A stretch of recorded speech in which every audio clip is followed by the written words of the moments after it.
Hei taas kaikille! Hei kaikille! Nyt se meidän pitkään odotettu ja monien teistäkin pitkään odottama matka alkaa. Etelän lämpöön. Toivottavasti siellä on vähän lämpöisempää, mutta kyllä tätä vitsi jännittää. Mutta aika kivaa.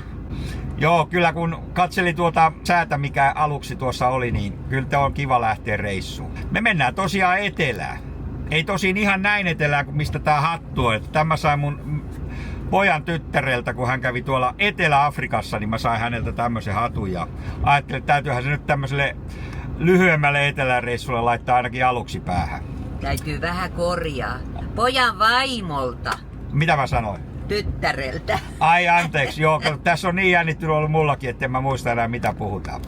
Joo, me ollaan tässä Vuosaaren satamassa, ruvetaan kohta syömään myöhäistä aamiaista ja sitten tuossa odotellaan tuota kello 13 laivaa. Päivähän on muuten 14. päivä 10.2024 ja tästä pitäisi nyt semmonen puoli vuotta, jos kaikki menee hyvin, niin puoli vuotta viihtyä tuon Suomenlahden tuolta eteläpuolella. Ensin ajetaan Liepajaan ja sieltä sitten ajetaan laivalla Travemünde. Ihan samaa reissua kuin tuota kultaista pakuelämääkin meni. Että jos haluatte katsoa tämänkin miten meillä meni, niin siitä vaan. Onneksi kun lähtee näin, niin on huono ilma, on hyvä mieli. Se on ihan tosi. Niin. Joo. Kun vettä sataa, niin ei tänne yhtään tee mieli jäädä. Niin. Vaikka kyllähän tuo suomalainen talvi on ihan loistavaa vuoden aikaa ja siitä on kiva nauttia pakkasesta ja lumesta, mutta kyllä tää rospuutto, niin tää on semmoista, että kun ei oikein tiedä viittiikö ulos nenänsä työntää, niin on nää vähän hankalia. Mutta jos nyt olisi paistanut aurinko, niin olisi ollut paljon ikävämpää. Laivalla ylitte ja sitten Pärryn ohitte ja sitten ollaan aivan siellä Viron ja Latvian rajoilla. Että huomenna päästään käymään Superalkossa. Tultiin tähän jo hyvissä ajoin, ettei vaan myöhästytä laivasta. Ei ole kuin meidän lisäksi pari henkilöautoa tuossa jonossa vielä. Kun ei ollut oikeastaan kotona mitään tekemistä, kun jääkaapit on poissa päältä ja sähköt on poissa päältä ja viemärit on laitettu semmonen haihtumista estävä aine sinne pohjalle, niin kyllähän siinä sitten aika siellä tuli pitkäksi. Niin ajateltiin, että sama se on missä sitä istuu. Niin tullaan tähän laivalle nyt. Tuossa muuten yläpuolella on tuommoinen paikka, missä hyvin usein ollaan vietetty aikaa, kun ollaan Vuosaaren satamassa käyty. Mennään autoon sisään. Siellä on lämmintä, ainakin vielä. Mitäs se Marita täällä tekee?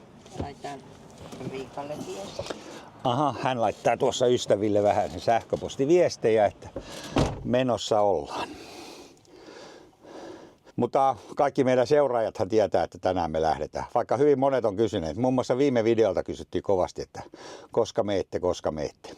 Ai niin, ja nythän mä vasta muistin. Eilen joku kysyi myöskin sähköpostitse, että millä laivalla mennään. Niin täytyy nyt tässä julkisesti sanoa, että kello 13 laivalla. Unohdin sen tuossa eilen vastata, koska oli sen verran säpinää. Meillä oli nimittäin viikonloppuna semmoinen aika iso tapahtuma. Meillä oli lauantaina tämmöinen sukutapaaminen.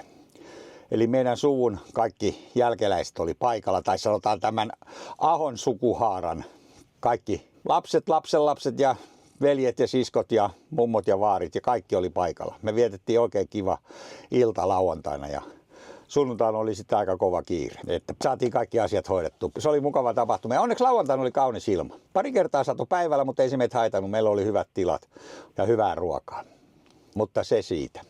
Me odotellaan, että joku check-in aukeaa ja päästään tuohon seuraavaan kohtaan jonottamaan ja sitten päästään jonossa jossakin vaiheessa laivaan. Kiirehän vielä ei ole. Kello on vasta joku 11. Check-in on auennut, eli pääsemme hetken päästä seuraavaan jonotuspaikkaan.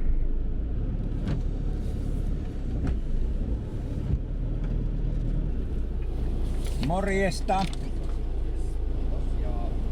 Okei. Kaista 5. Kiitoksia. Kiitos. Moi moi. Check-in on suoritettu ja nyt mennään tähän seuraavaan jonoon odottelemaan laivaan pääsyä.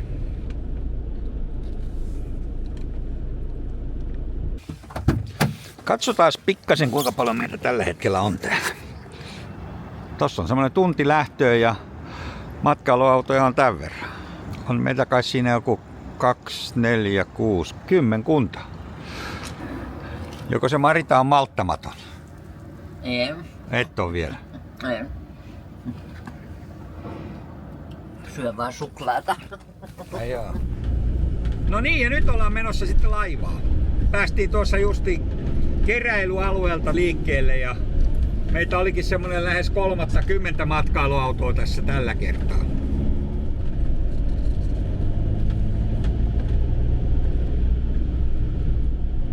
Saa nähdä, päästäänkö ylös vai pitääkö jäädä alakertaan. Yläkerta olisi sinänsä parempi, ei tarvitsisi niin monia rappusia kiivetä tuonne oleskelutiloihin.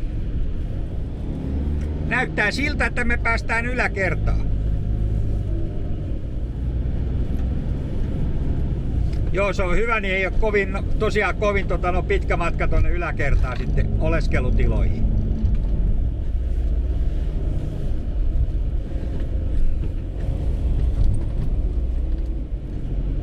Saatiinpa hyvä paikka. Sinne jää Koto-Suomi.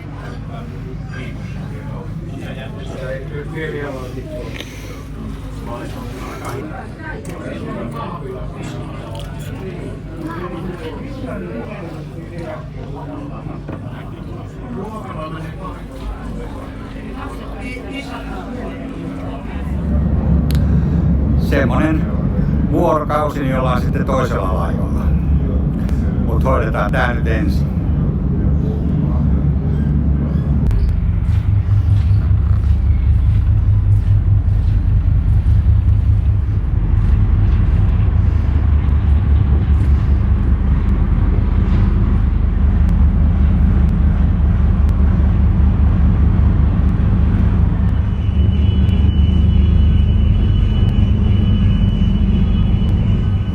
On se hyvä, että tämä ensimmäinen reissu on tämmönen vajaa 3 tunnin mittainen, niin kerkii totutella itsensä tähän keinumiseen. Ei ole kannella paljon porukkaa tähän aikaan. Viimeksi kun tällä on menty, niin sitä oli aivan riittävästi. Se oli silloin keväällä kesällä. Joo, se on ihan mukavaa, kun sattui tämmönen vähän pilvinen ja sateinen ilma tähän ensimmäiselle laivareissulle. Mä lähden tuonne sisälle, Marita siellä varailee mulle pöytään, niin täytyy katsoa, ettei se pöytä mene siinä, kun laiva on aivan täynnä lapsia, kun on alkanut koulu ja syyslomat, niin täällä on tenavaa ihan riittävästi.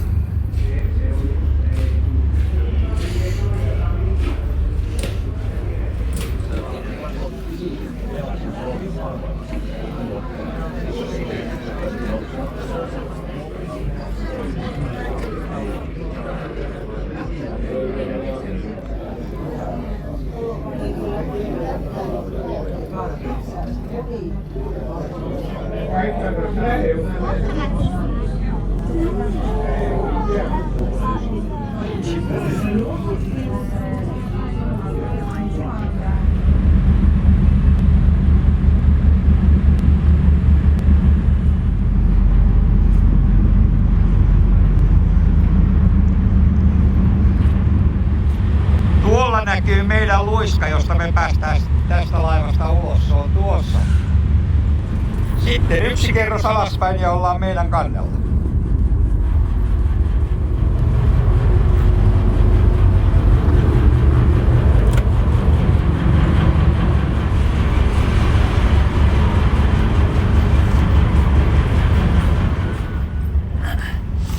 Nonni.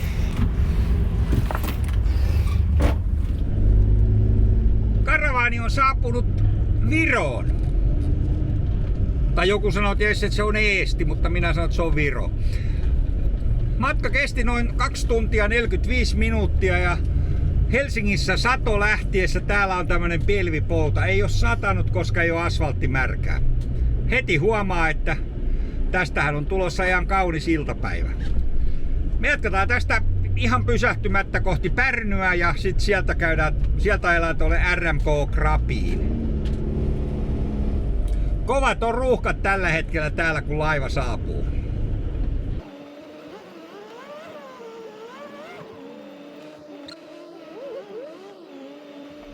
Vähän on niin sanotusti ruuhkaa tässä sataman ulospääsyssä, eli puomi nousee, mutta mahdutaanko me puomin alta? Mahduttiin jo, ennen kuin menee uudestaan kiinni.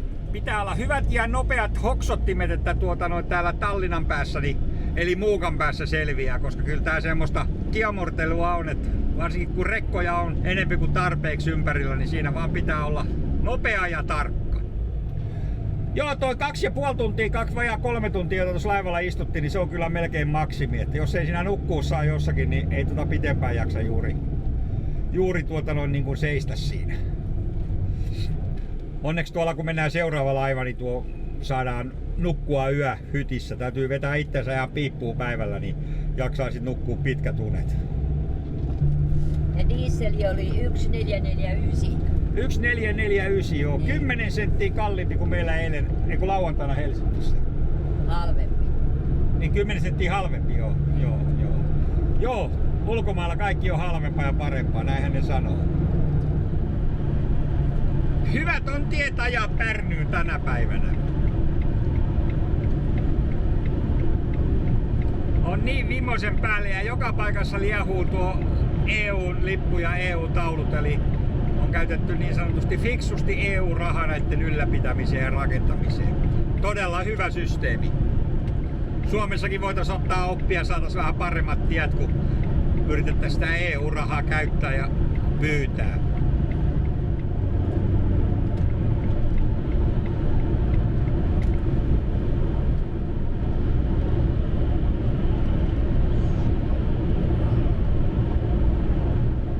Jännää, kun niillä on täällä 110, kun meillä on 120. Joo.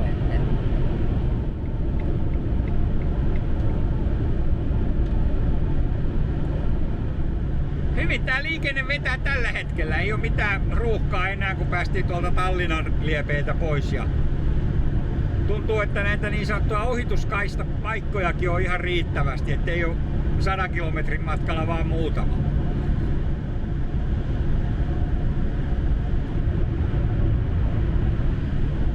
Ilta alkaa hieman hämärtymään.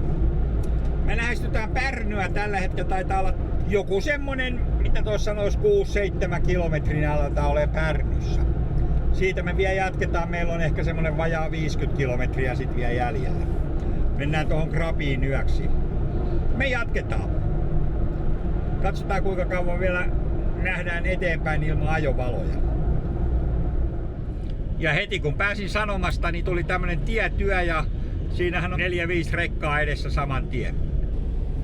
Ai se on kiertoliittymä, sen takia tää hidastuu.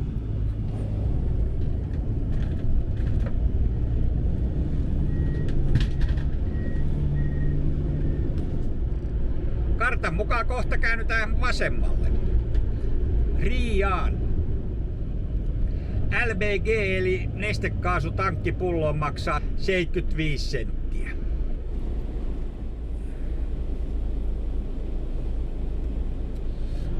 Juuri tuli kyltti, että Pärny jäi taakse. Ajamme tässä juuri EU-rahoitteista aivan uutta pikitietä pitkin. Alkaa olla melkoisen hämärää kohta, mutta meillä on matkaa jäljellä semmonen 40 kilometriä. Päästään syömään oikein kunnon ruokaa ensimmäisen kerran tänä päivänä. Matka on mennyt oikein hyvin. Jos tätä rataa menee loppumatkakin, niin ei mitään. Tosin nyt alkoi tietysti sitten rekat jarruttelemaan, kun tuli sanottua, että kaikki menee hyvin. No niin, nyt me aletaan saapumaan Krabiin. Ilta on jo hämärtynyt, aika on mennyt semmonen noin 2,5 tuntia. Tässä on Krabi-telkemisala, niin kuin tuossa edessä näkyy. Parkkipaikalle ei ole yhtään autoa. Tässä yleensä on joitakin yöpymässä ja sitten tuosta pääsee tuonne niin sanotusti sisään tuonne Mäntimetsikköön tästä.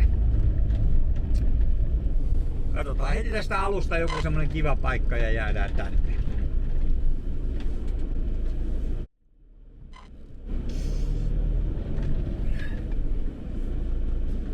No niin, me ollaan Krabissa.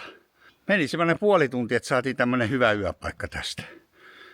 Meillä ei auto nimittäin pahaan paikkaa kiinni ja tuossa pimeässä, niin kuin huomaatte, joka paikassa on pimeätä, niin se oli aikamoinen homma saada auto liikkeelle. Mutta me saatiin nyt kumminkin yöpaikka ja huomenna aamulla sitten katsotaan, että miten tästä puiden välistä päästään pois.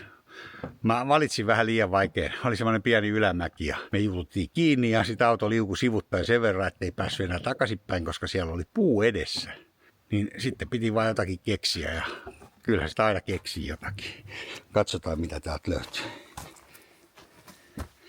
Onneksi mulla oli tällaiset liukuesteet ja ne mä laitoin tuosta päästäni tuommoisella telttavarrella tuohon maahan kiinni ja täällä mulla on sitten toinen samanlainen.